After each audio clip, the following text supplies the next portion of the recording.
priorities.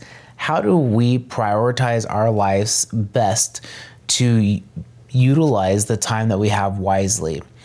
A lot of it comes down to really just discerning what's the assignment that God has for me in this particular season. So ask yourself, where am I in my different relationships, in my career and vocation? What is it that God has in front of me, and what must I steward well? I want to share one verse. It's Ecclesiastes 3:1-2. For everything there is a season and a time for every matter under heaven. A time to be born and a time to die. A time to plant and a time to pluck up what is planted. And it goes on from there. And just really discerning, hey, what is the timing of things? There's a lot of, timing in different types of relationships. What do I feel like God has for me in this relationship? I believe that there's plans that God gives us for the right people, the right places, and the right plans, and he has assignments specifically.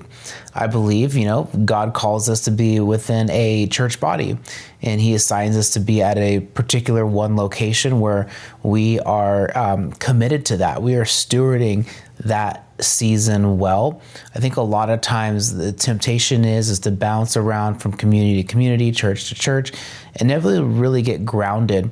And so oftentimes we miss the assignment that God has for us to really grow, to really be planted. Those who are planted in the house of the Lord are truly able to flourish, and not just flourish, but also be a blessing and to serve other people.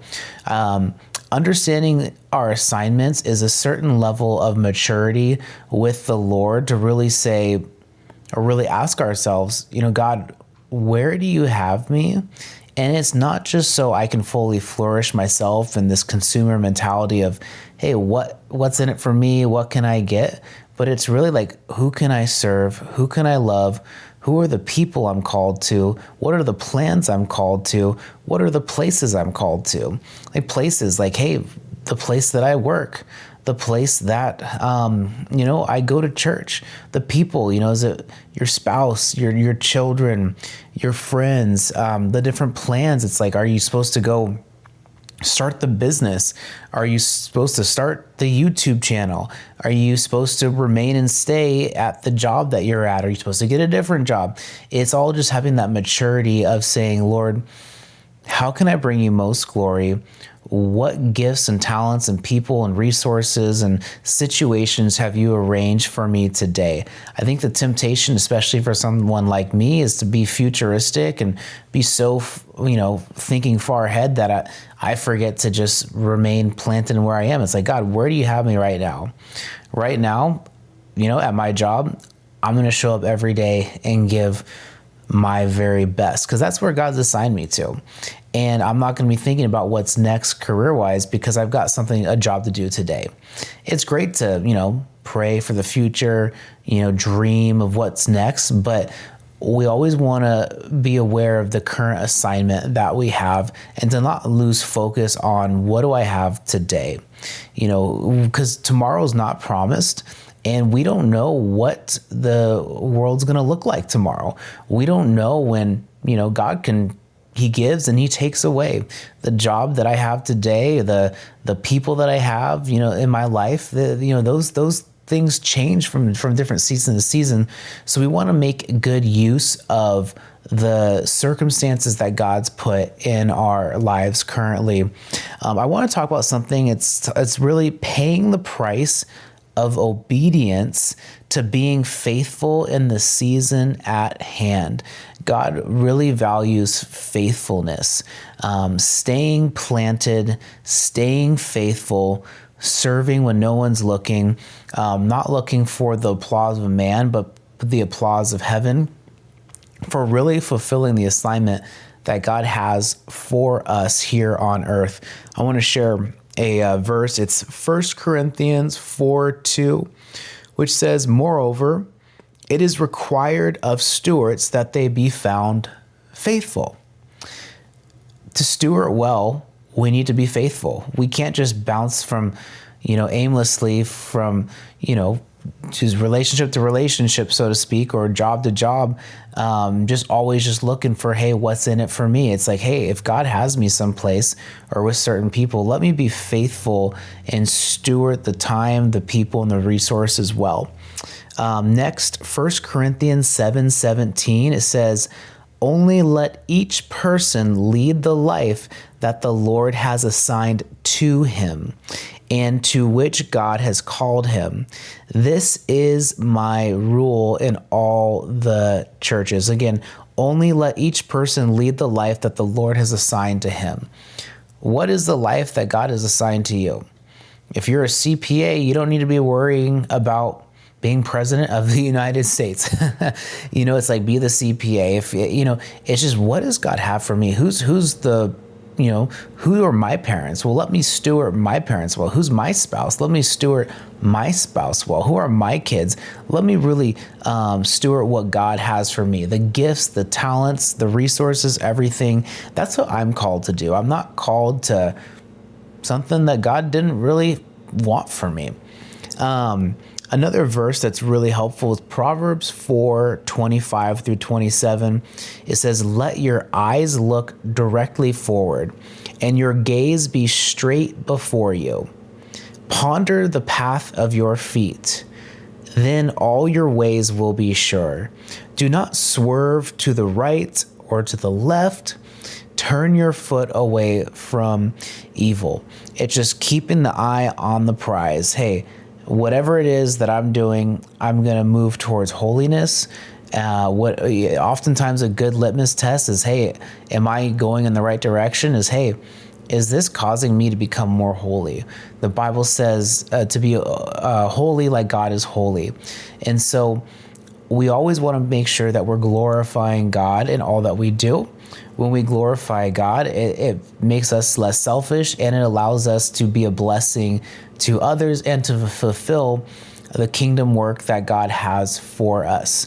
And never despise where you're at. I used to have shame, not feeling like I was where I was supposed to be. And the Bible even talks about, do not despise the days of small beginnings. It even talks about being faithful in the small things so that God can trust you with the bigger things. And so there's no shame in where we're at. If you're a student, if you're, the intern, if you're, mopping the floors, wherever, stacking chairs, man, do that with a proud sense of, man, this is what God has for me. I'm not ashamed. I am happy to serve wherever, however, as long as it's producing godly fruit and pointing me towards righteousness, pointing me towards being more holy and being a blessing to other people, then that's a win. So oftentimes we feel like we have to be something that really we were never really supposed to be in that particular season. And hey, you might have dreams. It's like, man, I want to be at this level. I want to achieve this position. It is great to dream, but just don't let that cloud today. Let's be great as the intern today. Let's be great as stacking chairs today. Let's be great at, being submitted to the leadership that we're under, whether it's at work or to our clients or to our parents or whoever God has put in authority over us. Let's be submitted to that and be grateful for what God has for us today, because God's not calling us to be faithful for tomorrow and what we think we're going to be tomorrow. He's calling us to be faithful for what he has for us today. A couple other things. I want to talk about the right people, the right places, and the right plans. It's like, who are the right people in my life, and really want to prioritize, like, where is God calling me to? If you're called to be a missionary to Africa, get around other people who have missions focus. If you're called to worship ministry or preaching, get around people in ministry. If you're called to business, prioritize prioritize those relationships. I think so oftentimes we can go after good things, and they're not always the God things with our relationships. So it's really discerning, okay, God, who are you calling me to? Who are the people that you have in my life? Who am I supposed to be mentored by? Who am I supposed to be mentoring? And who are the right people? And really that's aligned with, our calling and what God's really assigned to us. And he'll always provide the right people.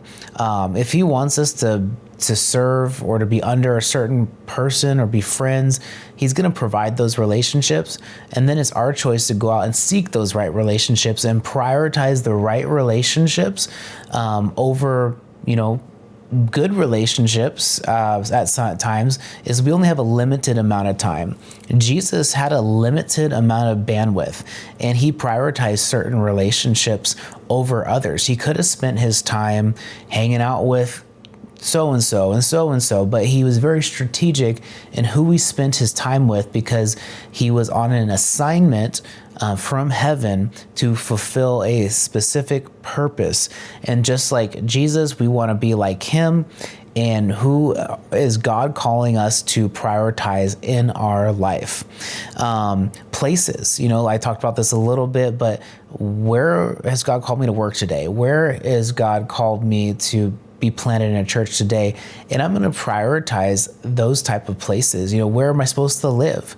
That's a big thing. Do I feel called to X city, this place, this type of community, the different places? It's so important to be faithful. And so we don't want to be where God doesn't want us to be, right? It sounds simple, but if God's calling you to be in a city and you're not in that city, what are we doing? I say that lovingly, but really it's just having the heart of being submitted to God, saying, Lord, where do you have me? Where am I supposed to be?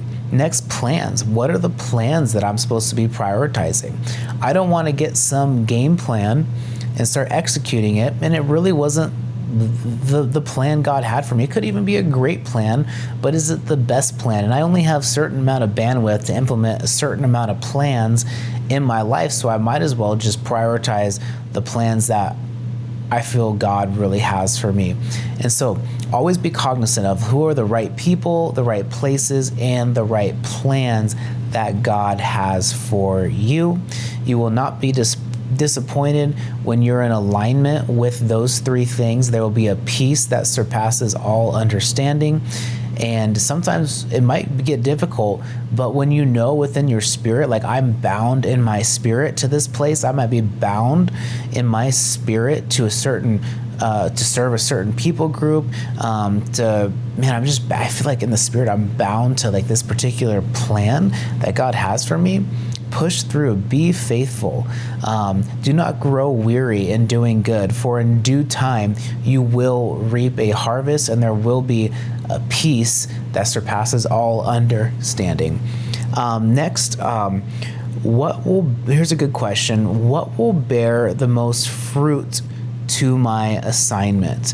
That's always a great indicator of being a good steward. We want to bear fruit. John 15, it talks about how, with you remove certain branches so that the tree can grow more, right? And so we want to really cut out the things in our life that's going to keep us from bearing the type of fruit that's going to have eternal impact. So some of the things that we want to look again at is like, hey, is this situation bearing fruit? Is it causing me to be more holy, to fulfill God's assignment? If not, let's get those clippers out and let's get rid of that. Let's snip that out of your life. Another thing to take in consideration, and people talk about this of like, hey, what are the priorities? Like, number one, the most highest priority in my life would be God, right? Usually next would be, after God would be your spouse. After that will be children, and then after that will be your vocation. So when it comes to prioritizing things, it's like, okay, if God is truly number one, I need to make sure in everything that I do, I'm putting him first in my time and my resources. Then only after that, I prioritize spouse. Then after that, children. Then after that, vocation. And so where we get into trouble is we can sometimes prioritize things out of order. We don't want to put our spouse above God, for example. We don't want to prioritize our vocation higher than we prioritize God, or we don't want to prioritize our job over our children or our spouse. So it's really just, figuring out okay, what's the top priority? And then with the limited amount of time that I have within a day, I'm going to prioritize the highest things first. And part of that in the maturity of growing in that is we have to learn how to say no. Sorry. You got to say no. Obedience often costs social approval. People are going to come into your life and they're going to ask you to join this thing, join that thing. I'm not saying don't join things, but only make sure that it's within your assignments. We have to protect our assignments, and we're going to have to be okay with saying no to people and disappointing people. Galatians 1:10 says, "Am I now seeking the approval of man or of God?" I want to say that again. Am I now seeking the approval of man or of God? If I know, for example, that, hey, church is important, I need to prioritize that every Sunday, that means I'm going to say no when someone offers me an opportunity to go to something Sunday morning. I'm going to have to say no because I am going to be faithful and planted in the house of God.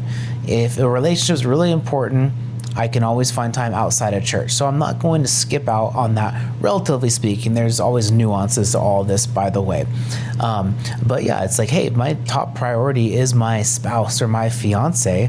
I'm not going to be hanging out. If I'm in the season of being in a relationship, if I'm in the season of dating or in the season of being married, I'm going to prioritize those relationships over others. Not to say that we don't have those relationships, but it's really, hey, what's the priority in my life? And then what are the activities? What are the different people that I need to surround myself that's going to best help me be the best husband, helps me be the best, dating partner, so and so on. Next, here's a good thing to think through. What to say yes to and what to say no to. Think about Jesus. He said no to crowds and good needs in order to obey God's timing. Jesus said no. He didn't heal everybody. He didn't cast out every demon. He didn't go to every birthday party. He did what he needed to do. And in order for Jesus to fulfill his assignment, he had to say no to certain people. He only had a certain amount of time and bandwidth to prioritize things. And so to protect what was most important, to protect the calling and the mission that God had for Jesus, Jesus said no to a lot of great things so that he can do the best thing, which was honor the Lord. And just like Jesus, we can achieve and succeed and fulfill our call when we say no to the wrong things and we say yes to the right things and we stay on mission. We don't look to the left or the right. We look straight ahead, like that proverb says. So we want to say yes to the responsibilities that strengthen our current God-given roles. We, again, we're saying yes to what God has for us and no to commitments that consistently pull you away from God's best. Maybe someone asked you to be, to lead a Bible study. Maybe someone, asked you to join a sports league or whatnot. All great things, but if you don't have the bandwidth and the energy for it, or it's taking you away from what's better or what's best for you, we say no to the softball league. If you've got a bunch of kids and there's stuff going on with the kids that they need that attention, we can't be on every single fantasy football league. We can't be at every softball game. We have to really prioritize, hey, if God has these kids in my life, we need to prioritize that.